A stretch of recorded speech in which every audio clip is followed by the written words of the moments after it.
Class 9 subject science. Science का हमारा 5th chapter चालू था, एसिड बेस एंड सॉल्ट। ये इसका थर्ड पार्ट है। थर्ड पार्ट में हम देखने वाले पीएच ऑफ सॉल्यूशन। एक सॉल्यूशन रहेगा, उसकी पीएच वैल्यू कितनी होती है वो हम देखेंगे। लास्ट पार्ट में हमने जो एसिड बेस होता है उनका क्लासिफिकेशन कैसे करते हैं, फिर उसकी एसिडिटी और बेसिसिटी दिखी थी, तो उसकी जो एसिड की मात्रा कितनी है, फिर बेस की मात्रा कितनी है, ये हमें पीएच वैल्यू से पता चलता है। तो आज का हमारा पॉइंट है pH of solution. We have seen that acid and base dissociate to the smaller and larger extent on the dissolving in water forming H positive and OH negative ion respectively। तो हमने क्या देखा था कि जो acid और base है वो पानी में जब घुल जाते हैं, पूरी तरह से डिजोल्व हो जाते हैं, तो उनकी कभी कम मात्रा मिलती है, कभी ज्यादा मिलती है। तो इसकी वजह से H पॉजिटिव और OH नेगेटिव ऐसे आयन हमें मिल रहे थे। तो H positive and OH negative ions are found in different proportion in all natural aqueous solution and determine the property of this solution। तो फिर क्या होता है कि जो कम होते हैं ज्यादा, उनकी प्रोपोर्शन जो है वो मात्राएं कम ज्यादा होती है, उसकी वजह से जो उनकी प्रॉपर्टी होती है सॉल्यूशन की वो हमें मिलती है। For example the proportion of H positive and OH negative ion divide soil into the acid, neutral and basic। तो जो ज्यादा होंगे तो वो एसिड हो जाएंगे H पॉजिटिव, फिर बेसिक कौन सा है OH होता है, फिर दोनों की मात्रा सेम हो तो वो क्या होता है न्यूट्रल होता है। It is necessary for blood, ये ब्लड के लिए, फिर सेल स्वैप होता है उनके लिए भी ये सेम है। To have H positive and OH negative ion in certain definite proportion for their proper function. तो प्रॉपर फंक्शन करने के लिए इनकी जो मात्रा है वो अच्छी तरह से होनी चाहिए। Fermentation, other biochemical process carried out with the help of microorganism and also many chemical process require the proportion of H positive and OH negative ion to be maintained within a certain limit। तो जो fermentation जो होती है biochemical process में, उन जो micro organism का यहाँ पे रिसर्च करते हैं, तो उनके लिए क्या होता है कि H positive and OH negative ion की जो मेंटेनेंस है वो बराबर होनी चाहिए। Pure the water also undergoes dissociation to very small extent and gives rise to H positive and OH negative ion in equal proportion। तो एक प्योर वाटर है वो क्या डिसोसिएशन के प्रोसेस में जा रहा है, तो उनमें से फिर जो H positive and OH negative हमें मिलते तो वो इक्वल प्रोपोर्शन में होते। तो मतलब जब हमने पहले क्या लिया था, सॉल्ट लिया था, फिर वाटर लिया था, तो वो क्या हो रहा है कि सॉल्ट या वाटर में मिक्स हो रहा है, तो वो प्योर वाटर कहलाएगा क्या? नहीं। अगर हम शक्कर भी उसमें मिलाते हैं तो वो भी प्योर वाटर नहीं होता है। तो एक प्योर वाटर लेना है, उसमें वो हम डिसोसिएशन की प्रोसेस करेंगे तो क्या होता है कि H positive and OH negative ऐसे हमें प्रॉपरली वैल्यू मिलती है उसकी। Due to this property of water to undergo dissociation, जो वाटर यहाँ पे जा रहा है डिसोसिएशन की प्रोसेस में, there exist both H positive and OH negative in any aqueous solution. किसी भी एक्वस सॉल्यूशन में अगर हम वाटर को डिसोसिएशन में डालेंगे तो H positive and OH negative ion ही मिलेगा, क्योंकि यहाँ पे H2 वाटर का फॉर्मूला है H2, यानी उसके अंदर कितने होते हैं, 2 हाइड्रोजन होते हैं, एक पॉजिटिव और एक OH के साथ नेगेटिव चला जाता है। However, their concentration may be different। फिर उनका जो कॉन्सेंट्रेशन यानी उनकी जो प्रोपोर्शन है वो कम ज्यादा होती है। तो पीएच वैल्यू क्या होती है,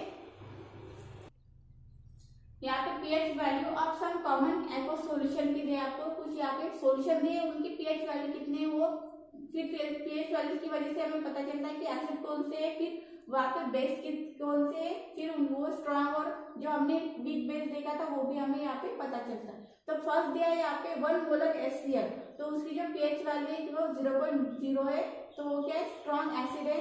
फिर देखिए यहाँ पे ग्लासिक जूस है, उसकी 1.0 है, फिर है लेमन जूस 2.5, विनेगर की दी है 3.0, फिर टोमेटो जूस दिया है 4.1, ब्लैक कॉफी दी है 5.0, एसिड रेन दिया है 5.6 एंड यूरिन दिया है 6.0। तो यहाँ पे देखिए जो 6 से कम वाले होते हैं, जिनकी पीएच वाली कम आती है, वो क्या होते हैं स्ट्रॉन्ग एसिड होते हैं। फिर यहाँ पे यूरिन है, फिर रेन, यहाँ पे रिन मिल्क दिया है, मतलब जो बारिश होती है, जो वाटर होते हैं उनकी क्या न्यूट्रल होती है, उनकी सभी की वैल्यू सेम आती है 6.5। फिर यहाँ पे 6.6 से ज्यादा जो वैल्यू आती है वो पूरे वीक बेस में जाते हैं या तो स्ट्रॉन्ग बेस में। तो हम ये देखेंगे कि pure water and sugar solution, मतलब एक प्योर वाटर और फिर उसमें अगर शुगर डाला वो वाला सॉल्यूशन, उसकी पीएच वैल्यू आती है 7 की। फिर हमारा ब्लड जो है, ब्लड की यहाँ पे पीएच वैल्यू है 7.4। सॉल्यूशन ऑफ बेकिंग सोडा को अगर हम पानी में डालेंगे तो जो सॉल्यूशन बनेगा तो उसकी पीएच वैल्यू आती है 8.5, फिर ये टूथपेस्ट की दिया है यहाँ पे 9.5, मिल्क ऑफ मैग्नीसा दिया है 10.5, फिर है लाइम वाटर जो हम पीते हैं वो 11.0 एंड यहाँ पे 1 मोलर NaOH वो क्या है 14 दिया है, वो क्या है स्ट्रॉन्ग बेस है, NaOH स्ट्रॉन्ग बेस है।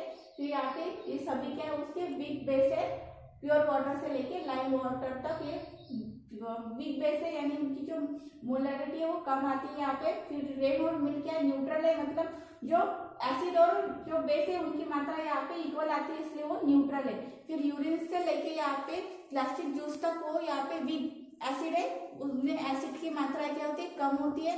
फिर स्ट्रॉन्ग बेस की यहाँ पे वैल्यू एकदम 0 है, पीएच वैल्यू उसकी 0 आती है, तो वो क्या होता है स्ट्रॉन्ग एसिड होता है।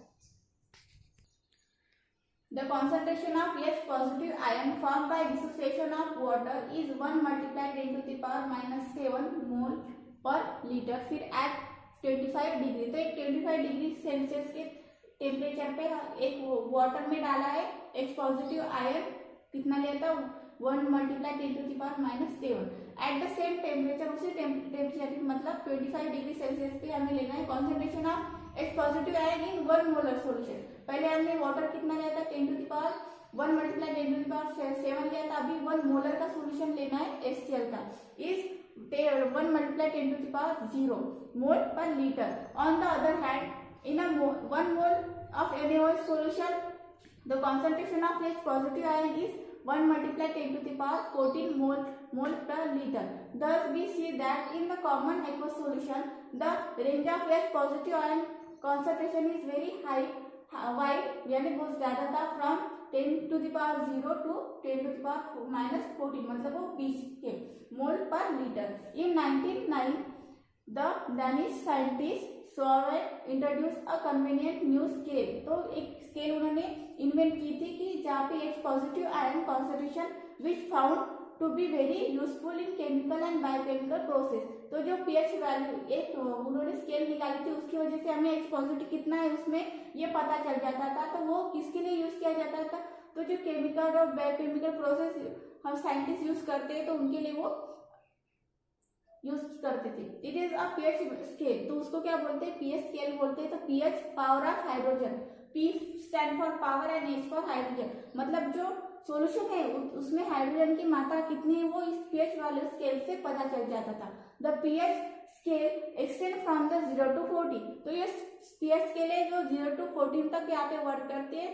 जैसे कि हमने देखा था 0 to जो HCl था वो 0 था, फिर जो लास्ट का बेस था NaOH वो 14 था। तो pH वैल्यू 0 to 14 यहाँ पे वर्क करती है।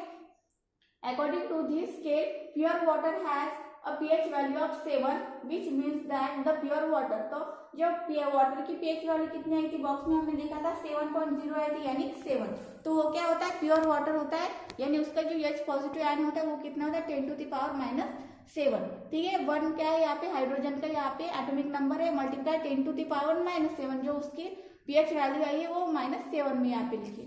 The pH value pH 7 indicate a neutral solution, ये हमें न्यूट्रल सॉल्यूशन दिखाता है।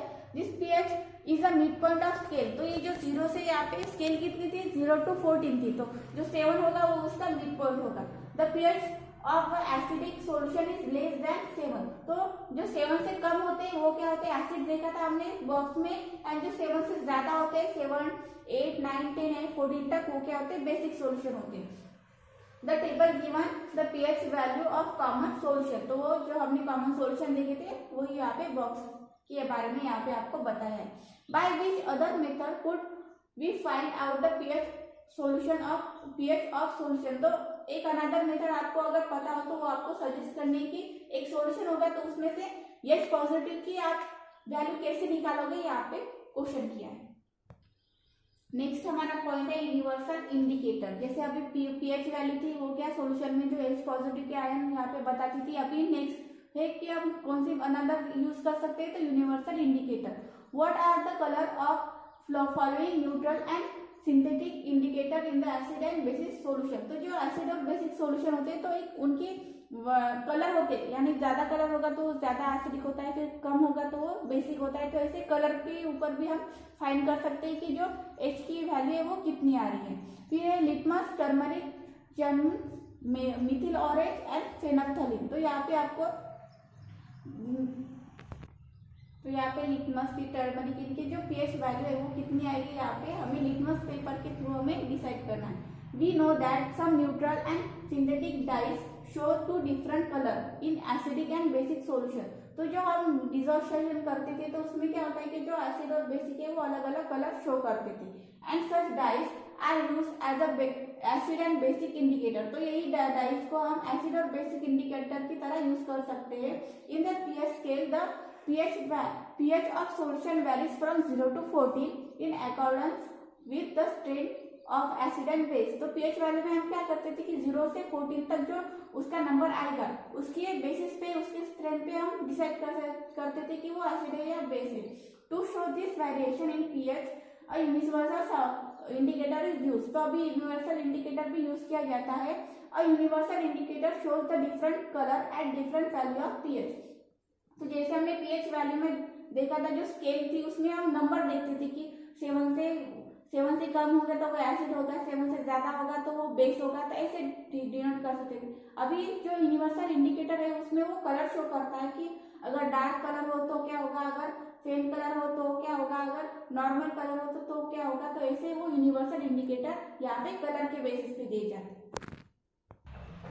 जो यूनिवर्सल इंडिकेटर है उसकी यहाँ पे आपको पिक्चर दी है। ये कलर है, कलर यहाँ पे कुछ आपको डार्क दिखाई दे रहे होंगे, कुछ फेंट दिखाई दे रहे हो, तो उसके ऊपर हमें पता चलता है कि वो एसिड है या बेस है। यहाँ पे आपको कुछ कलर दिए हैं 1 से लेके यहाँ पे 14। जो पीएच स्केल थी वो 0 से लेके 14 तक की। यहाँ पे जो इंडिकेटर है यहाँ पे 1 से लेके 14 तक यहाँ पे एन किया है। तो जो उसका न्यूट्रल है, मतलब जो बीच की वैल्यू आती है वो न्यूट्रल का कलर है ग्रीन। फिर ग्रीन से यहाँ पे येलो, फिर ऑरेंज, फिर ऐसे जो कलर यहाँ पे बढ़ रहा है वो क्या होता है, एसिड होता है। फिर 7 से ज्यादा 8, 9, 10, 14 तक जो कलर होते हैं यहाँ पे ब्लू में आते हैं वो क्या होते हैं, बेस होते हैं। तो इसके कलर के ऊपर वो फाइंड करते थे कि एसिड कौन से होंगे और बेस कौन से होंगे।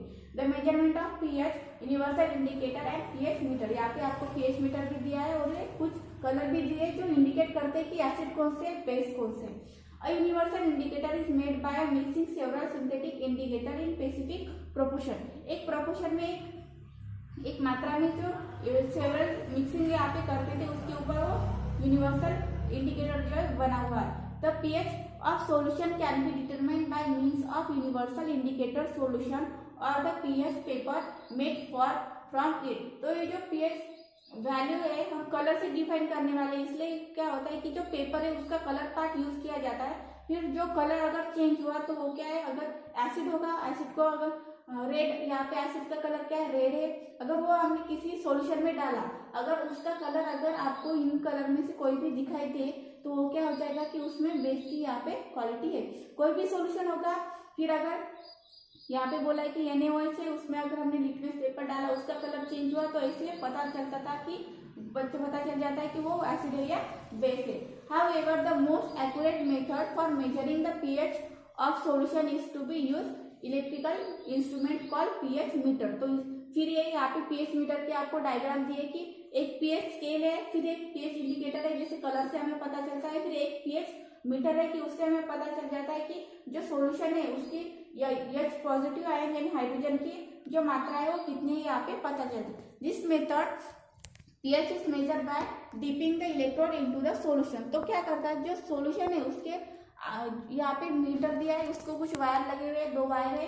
तो जो इलेक्ट्रोड है तो एक इलेक्ट्रोड फिर कौन सा भी सिल्वर का होता है, प्लैटिनम का होता है। फिर वो जो इलेक्ट्रोड है वो सॉल्यूशन में यहाँ पे डिप किया जाता है। फिर डिप करने से क्या होता है कि जो रॉड हमने डाले, इलेक्ट्रोड जो डाले हैं उसके ऊपर वो जो सॉल्यूशन है वो लग जाता था। फिर वो लगने के बाद यहाँ पे उसकी वैल्यू हमें यहाँ पे उस जो मीटर है उसके स्क्रीन पर दिखाई देती है। तो ऐसे हमने जो H पॉजिटिव आयन की जो मात्राएं होती है वो कैसे कैसे पता चलती है, एक pH स्केल से, फिर यूनिवर्सल इंडिकेटर, और अभी हमने क्या देखा जो pH वैल्यू मेजर करने का जो यहाँ पे मेथड होती है मीटर यानी pH मीटर। ऐसे 3 हमने आज देखे हैं। तो आज हमने H पॉजिटिव आयन ढूंढने के हमने 3 मेथड देखे। एक pH वैल्यू जो सॉल्यूशन की हम निकालते हैं 0 से 14 तक, फिर यूनिवर्सल इंडिकेटर जो कलर से हम डिफाइन करते हैं, फिर हमने देखा था pH मीटर। pH मीटर यहाँ पे आपको डायग्राम दिए, ऐसा एक pH मीटर होता है, उसकी वजह से हमें एसिड और बेस की यहाँ पे मात्राएं पता चलती है। इसका नेक्स्ट पॉइंट है reaction of acid and base, हम ये अगली वीडियो में देखेंगे। Okay, thank you.